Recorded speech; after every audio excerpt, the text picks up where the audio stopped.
The end of August 1918 found German troops at their last stronghold at Mont St Quin, overlooking the Somme River and the town of Péronne. Mont St Quin stood out in the surrounding country, making it a perfect observation point and a vital strategic area to control. This area was key to the German defence of the Somme line.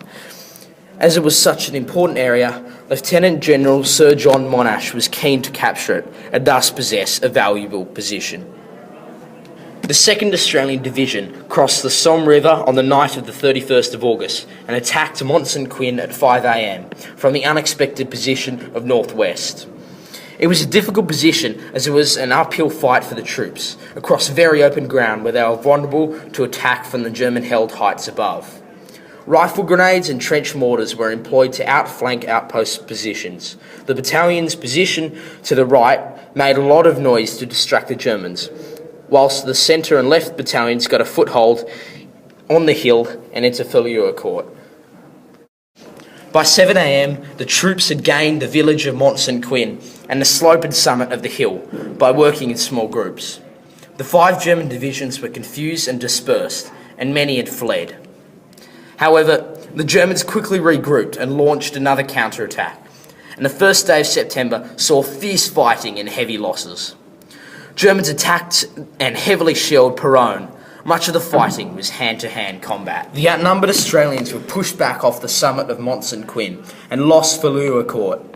Relief battalions were sent, and with their reinforcements, all the areas were retaken by the Australians, but at the cost of 3,000 casualties. After heavy and exhausting fighting, the Australians established a stronghold on the area and forced the complete withdrawal of the Germans from Péronne. By the night of the 3rd of September, the Australians held Péronne.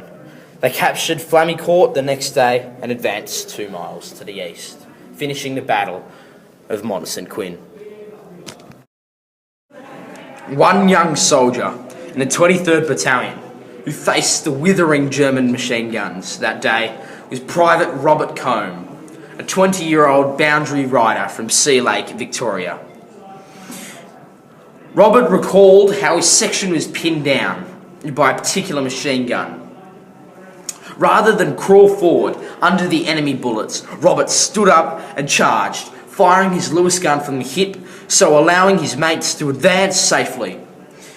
In the Mont St Quin village, Private Combe single-handedly took out another German machine gun. For his courage that day, Private Robert Combe was awarded the prestigious military medal. The Australian victory at the Battle of Mont St Quin dealt a strong blow to 5 German divisions, including the German elite 2nd Guards Division. As the position overlooked much of the terrain east of Mont St Quin, it guaranteed that the Germans would not be able to stop the Allies west of the Hindenburg Line. 2,600 prisoners were taken at a cost of slightly over 3,000 casualties.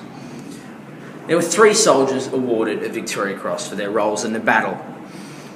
Albert David Lowison from Victoria, Robert McTire from Victoria, and Edgar Thomas Towner from Queensland. All 3 men were with the Australian 2nd Division.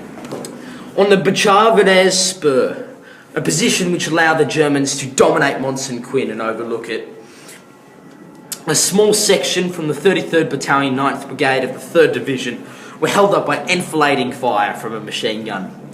Private George Cartwright stood up and moved forward, stopping every few steps to shoot.